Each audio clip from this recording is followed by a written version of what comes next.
Welcome to the Dental Decoders podcast. I'm your host, Brittany Rogars, and I'm here to help you crack the code on all things dental operations. Each week, we dive into topics to help you overcome roadblocks, streamline operations, and reduce team burnout. Whether you're an owner, a practice manager, or a team member, this podcast is for you. Join us for insightful discussions, engaging interviews, and practical tips. So sit back and relax as we crack the code on all things dental operations together.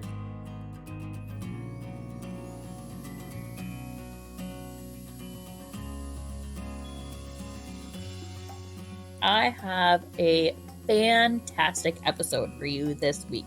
I am so excited to be joined by not only our amazing guest co-host, Rebecca Herring, who is the founder and CEO of Your Transformational Dental Coach, but I'm also joined by the one and only Kelley, who is the owner and founder of Dental HR. This conversation could and probably will go on over multiple episodes. I'm really excited to be able to have Kara on again because this episode was just so stinking fantastic. I can't imagine that we won't want to bring her back for a repeat. There are so many practical tips and tricks in this episode that you'll be able to bring back to your practice as an HR specialist. You are going to learn so much from Kelley. I want to tell you a little bit about Kara before you get too deep into the episode. Kara works with dental practice leaders to develop strategic HR systems that engage their team and strengthen their practice. Like I said, she's the founder and CEO of Clinical HR LLC, a human resource advisory firm for dental and medical practices. Kara focuses on cultivating leadership relationships, managing employee relation issues, and implementing competitive total reward systems. She also works with practices to develop employee policies and establish a compliant HR system. Though Kara initially enrolled in a marketing degree program, she took an HR course for general business credit and fell in love with it, eventually earning a bachelor's in business with a concentration on human resource management. Kara is a Society for Human Resource Management Senior Certified Professional and holds a Senior Professional in Human Resources distinction from the HR Certification Institute.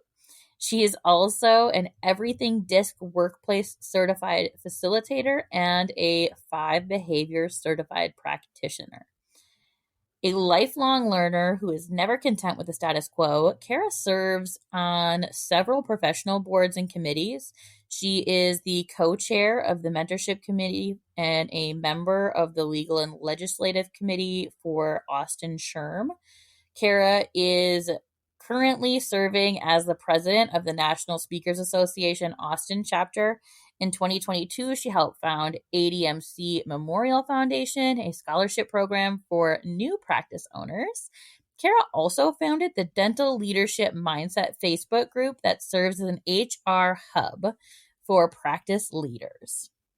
So there you have it. Kara is a powerhouse in the world of human resources, and I'm so excited to have her on the show where we can dig in and talk about all things HR in a way that is not at all boring and will keep you super engaged throughout the episode. So thank you so much for listening, and I can't wait to share this conversation with you. Welcome to this episode of Dental Decoders. I'm Rebecca Herring, and I'm here with my co-host, Brittany Rogars. Today on our episode, we have Kelley with Clinical HR. She's here to talk to us today about all things human resources. Thanks for being with us, Kara. We're so happy to have you here. I, for one, am super excited to talk to you, which I know that, like, from a surface level, HR sounds like a not super fun topic, but it's like one thing that I get asked about all the time. So I'm super excited to have you here, and I know that our listeners are going to have so many takeaways from this episode. Well, I am excited to be here. Hit me with what you got. Well, I mean, to get started, why don't you tell us a little bit about what you do at Clinical HR and how that process works and what you're up to these days? Sure. So I am a dental HR advisor. I've been working with dental practices and practice leaders since 2012. My background, I actually started at a dental CPA firm. And so I ended up with a very broad business background when it comes to dentistry. So now whenever I work with my clients and we talk about things like benefits, it's not about, oh, well, it's a great fluffy thing and your team deserves it. And they're, you want to treat them as you absolutely want to do all of those things, but there's also a business case for it. And I can tell you what that is because that is what I've done since, like I said, 2012.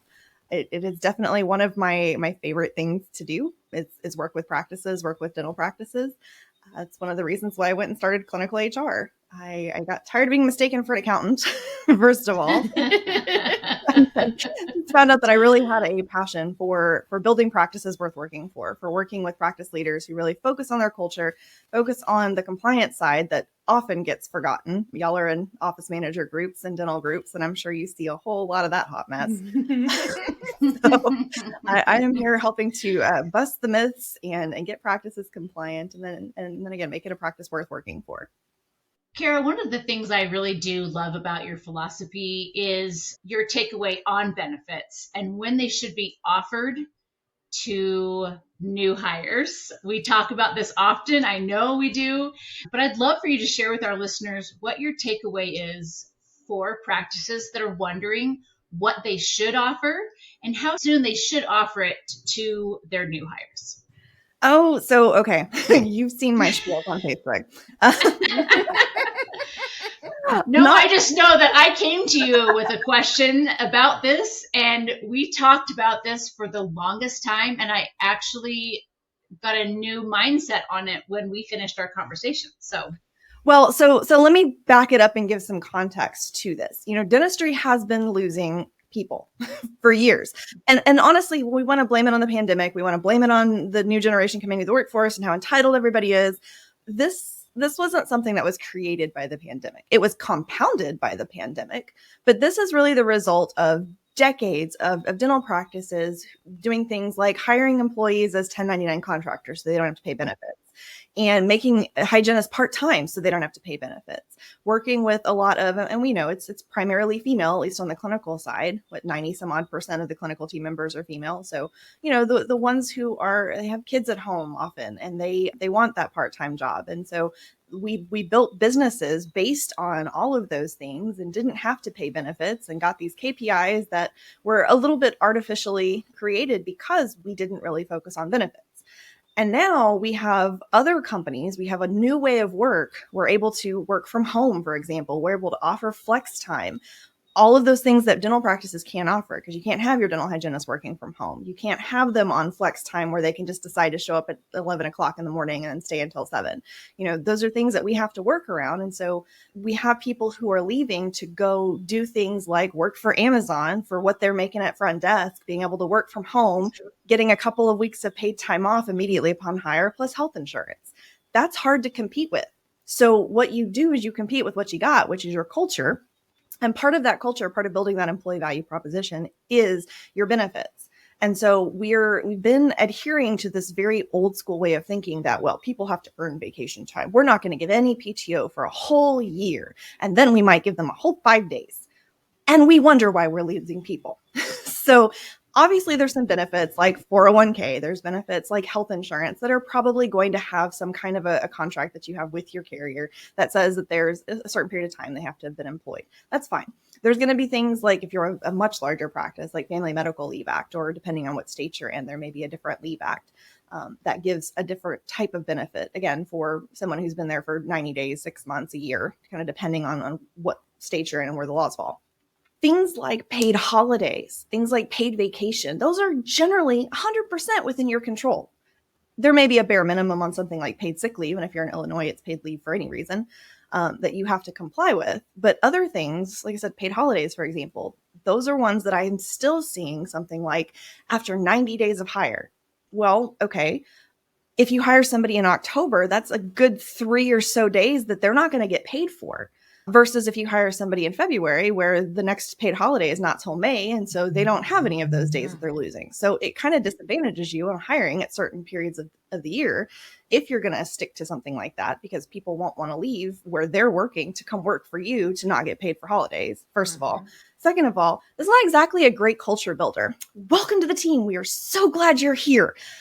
We're all going to go take a paid day off next week, but you are going to take a pay cut or you're going to have to work that day. Sorry. But really, we're glad to have you. It's not really the welcome you want to the team. So for many, many reasons, I feel like that we are, like I said, adhering to this antiquated way of looking at benefits that could easily be changed and be a really great welcome for the person that's coming on board, the person you're trying to, show your culture to. We're generous, we're flexible, we support families. Yeah, but you don't give paid holidays for 90 days or paid time off at all for like the first year for some practices. Other things like being able to get dental cleanings, for example, that's another one that I frequently see. No benefits for the first 90 days when it comes to free dental care. And I understand not wanting to hire somebody who's just immediately going to come in, get their dental work done, and then leave. That's not what I'm talking about. Look at onboarding from the perspective of what Ritz-Carlton does, for example, where they have everybody who comes in, whether they're the janitor or the CEO, that gets to spend, a night at the hotel to be able to get the full customer experience and understand the experience they're supposed to be delivering. But we tell the people that we bring into dental practices that, we're not even going to do a cleaning for you for 90 days. We're not going to spend a whole hour of our time and give you the idea of what our patient experience should be for 90 days, because that's a benefit. And we don't want you getting any benefits for 90 days. So things like that, I really strongly feel like we could do so much better in dentistry when it comes to benefits that are within our control. I will pick my jaw up off the floor here from that answer and then ask the next.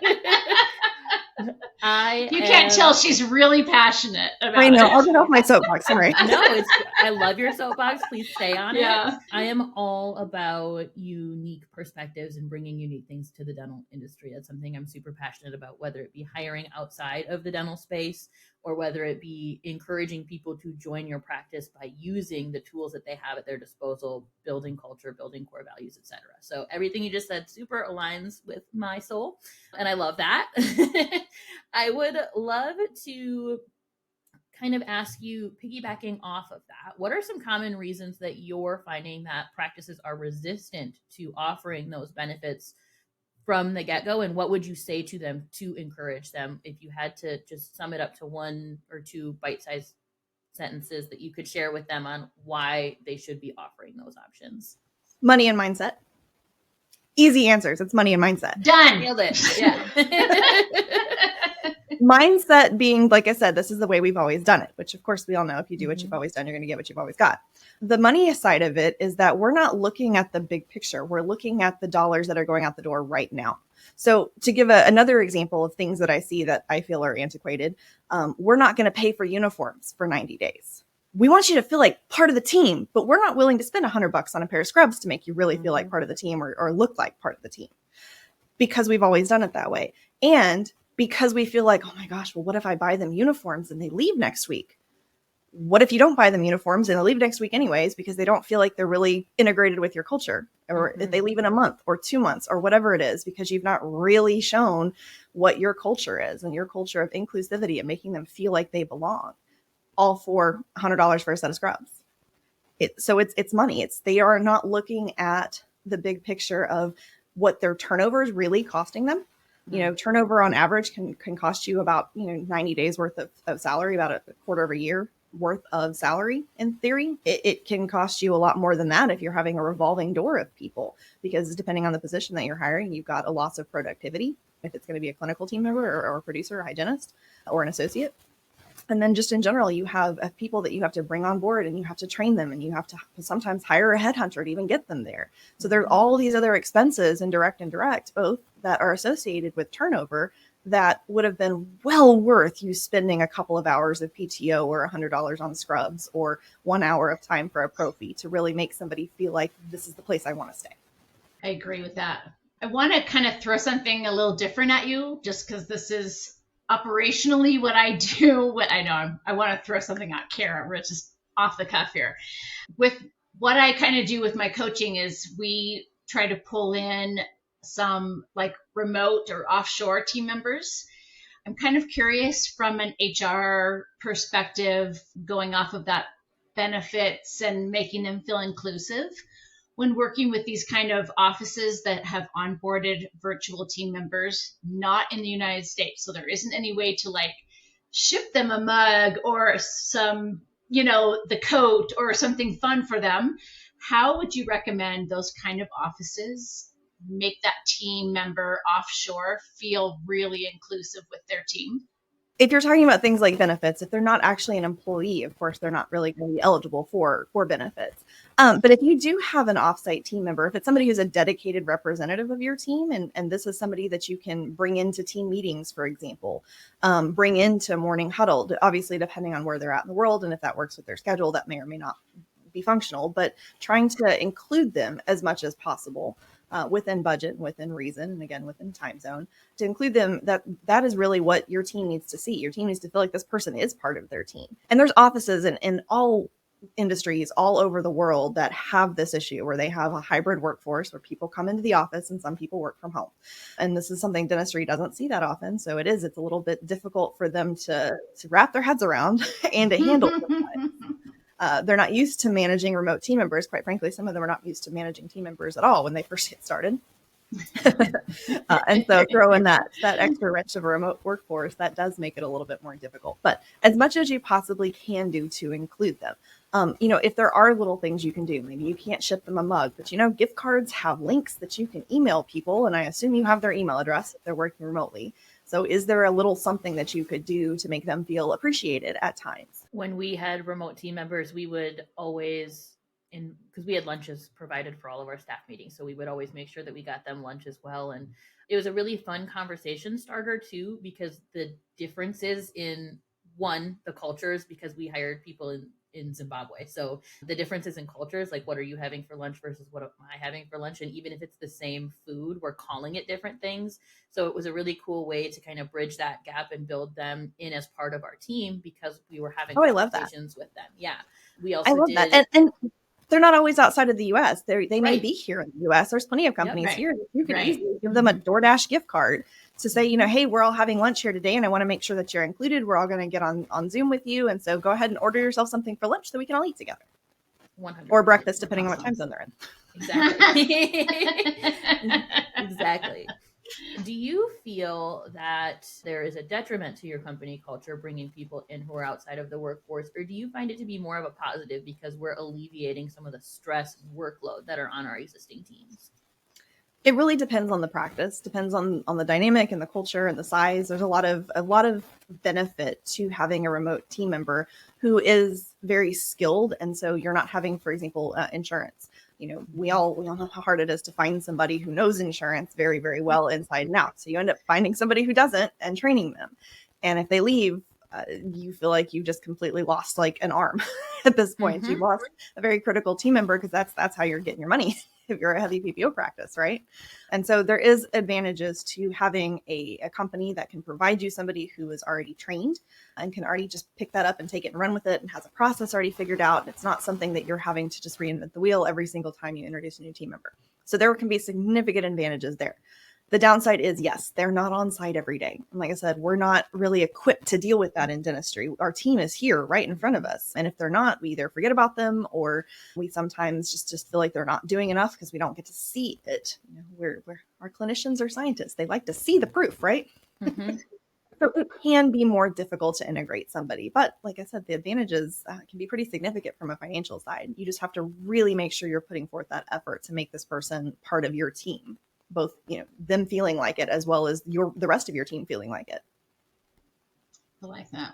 Mm-hmm. I'm curious, Kara, can you, for those that are new maybe to management, that may be new to human resources and those onboarding and all those kind of great things, where is the best place for an office manager, someone in that field or in that position? Where can they stay up to date on their human resource references for their state? I know you say go to your state, website. Are there ways for offices to kind of get updates to their email inbox when things are going to change? A way to kind of make it simple for them if they don't have a HR resource? Yes, there are a lot of resources out there. I know that there are some nationwide organizations that support office managers that do try to stay on top of things specifically for your state. The one thing I will say is stop going to Facebook. Yes, yes. Please stop asking questions on Facebook when they're HR questions. Ask an advisor, because I've seen so much bad advice where somebody says, yeah, my attorney said this. Well, yes, your attorney said that for your state at that time with that employee headcount that applied specifically to your situation. That does not mean it applies to somebody else. And I often see these questions where people don't put their state and they just kind of ask a generic, well, what should I do? Or do I have to do this? And you get all sorts of answers that come back. That's like myriad of bad advice because it doesn't actually apply to them. So the first place is to not get your dental HR advice on Facebook. There are some organizations, though, sometimes they're within your state Department of Labor may have like a newsletter or something that you can subscribe to. There are newsletters like HR Brew has been a very good one. There's also an organization called SHRM, Society for Human Resource Management. I've been a member of SHRM since like 2017. I'm actually certified through SHRM. I have it's your SHRM SCP, my senior certified professional. And so for like $220 some odd a year, I'm not quoting prices. I don't know what this year is. Sorry. $200 and some odd a year. Generally, you can join SHRM at the national level and sign up for updates and things through their website. Not advocating for SHRM. I don't get paid for any of that. Just saying that there are some resources out there that you can sign up for that will give you something in your inbox in a timely manner that will keep you up to date.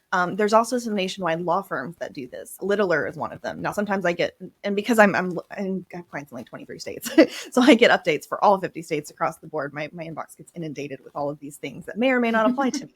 But if you can subscribe to one specific one for your state through something like Littler, that would be another way to go. It's to look for a law firm who does specifically management side employment law to kind of keep you updated on things like that. That's really helpful. Thank you. I appreciate that.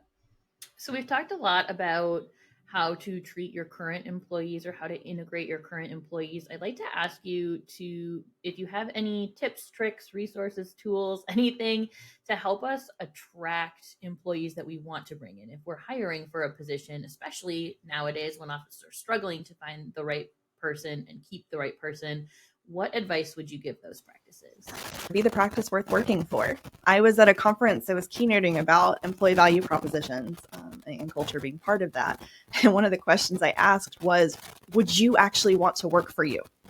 If you were searching for a job and reading your job description and looking at your benefits, would you want to go work for you?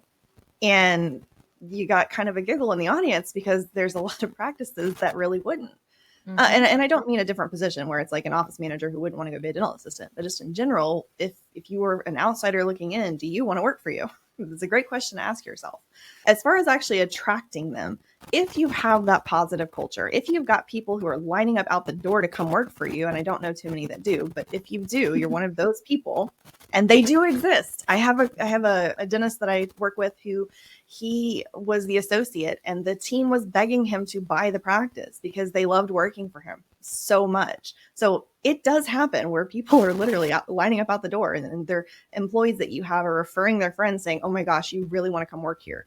Be that practice, first of all. Second of all, be able to communicate that culture. You know, especially with the younger generations coming into the workforce, you got Gen Z coming into the workforce now, they don't read. Sorry. They don't.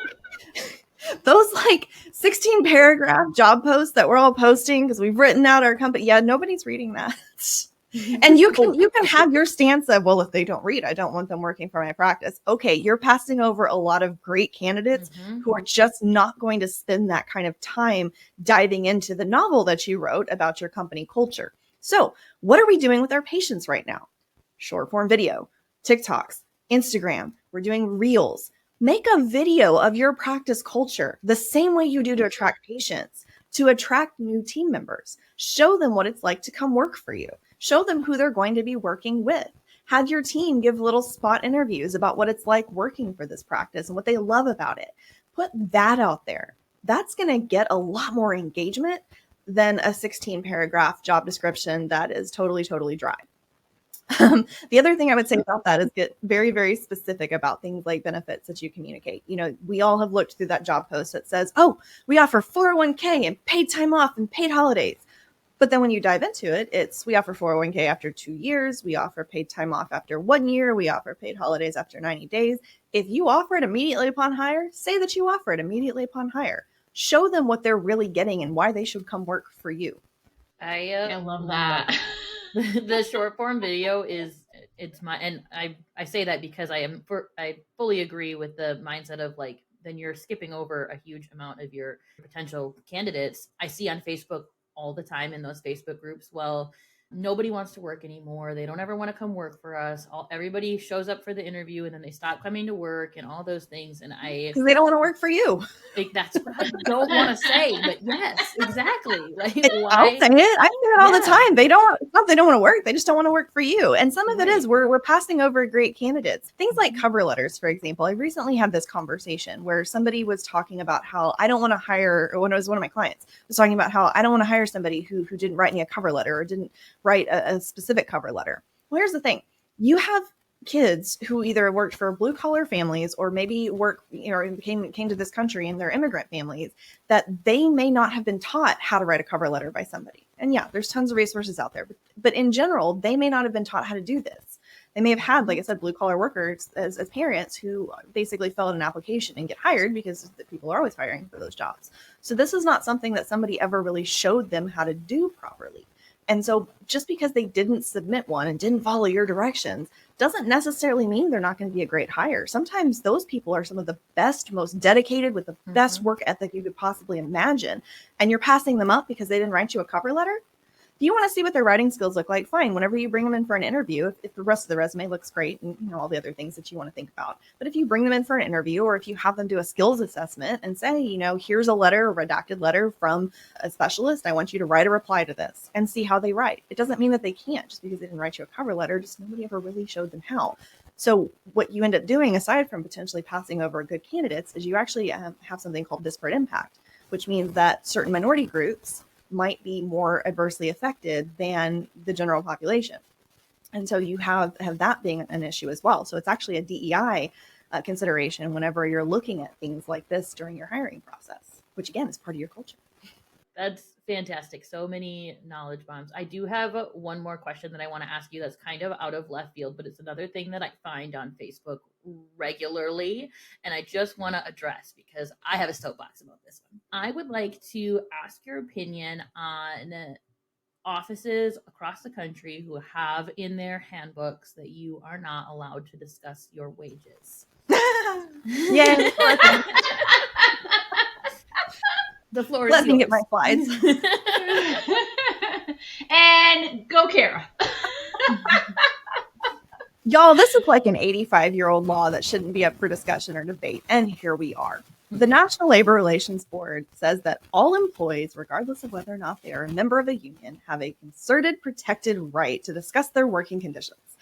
Yes, this means discussing your wages. It also means they can complain about their boss. It means they can complain about the safety issues that are going on, the OSHA violations that you have, and whatever their coworkers said about them that was negative that made them feel like they were in a toxic work environment. They are allowed to talk about wages 100%.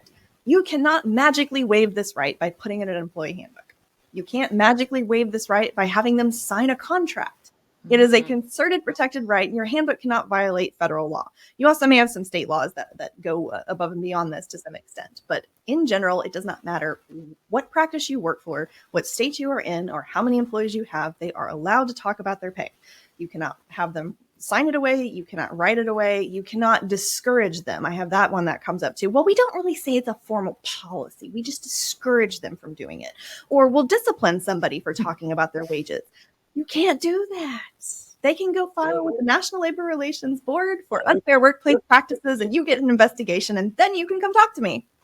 I mean, this is not new, but for some reason we just cannot let this one go. I want to tell those, I don't want to be mean to those practices because I know that it's not them trying to be be sneaky, but just do better. But honestly, this is one of the issues that I have with some Facebook groups. Office manager groups, I unfortunately have found that it's more so than some others because I, for example, can't go into some of these Facebook groups and say, hey, by the way, I'm actually a professional and this is what I do. And I'm telling you something correct. Just try to give myself credibility for the response because I get a slap on the wrist because I'm self-promoting. And it's like, I'm really not. I'm a professional willing to donate my time to help correct some of these myths. But then I get either banned or silenced for 30 days or kicked out or whatever have you by trying to say those things. Yeah. So apparently these groups would rather everybody continue to share this misinformation than to have a professional come in and correct it. I'm just like, oh my gosh, it's so cringe. Which is why I went and started my own Facebook group, because I realized I can't control everything in life and I cannot spend all of my time. So I have a dental leadership mindset, HR hub for dental practices Facebook group where, you know, that's a place if people want to go ask questions, I am happy to give them the correct answer.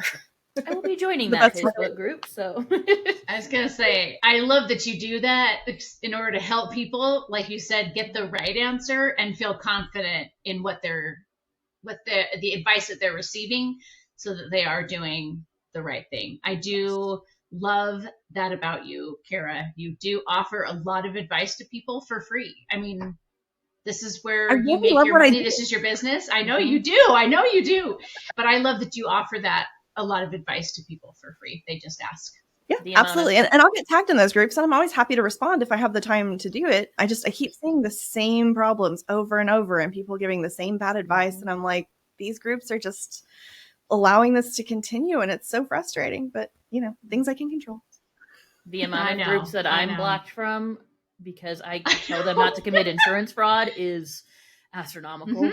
So I can relate. Yeah. We seem to get kicked out of them like once a week. We're just the rebels here. I know. We are the rebel group for sure. We always enjoy talking with you, Kara. And again, your advice is spot on all the time. We would love, as we wrap up this episode with you, would love to hear your decoder moment or that defining moment, I guess, in your career that you would love to share with us and our listeners today. So it had to be the start of the pandemic. Honestly, I started my LLC originally because when I was working at the CPA firm, we had created some content that we were wanting to put in an online course. And my boss at the time was, oh, well, you could put your HR stuff there too. And I'm like, yes, but nobody goes to a CPA firm to learn about HR. So if I'm going to do that, mind you, this was before the pandemic and before people got so burnt out on online learning. If I'm going to do that, I want my own branding. I want to be able to, make it my baby and put it under my own company. He said, okay, sounds like a plan. Well, I ended up separating from that firm at the end of February 2020.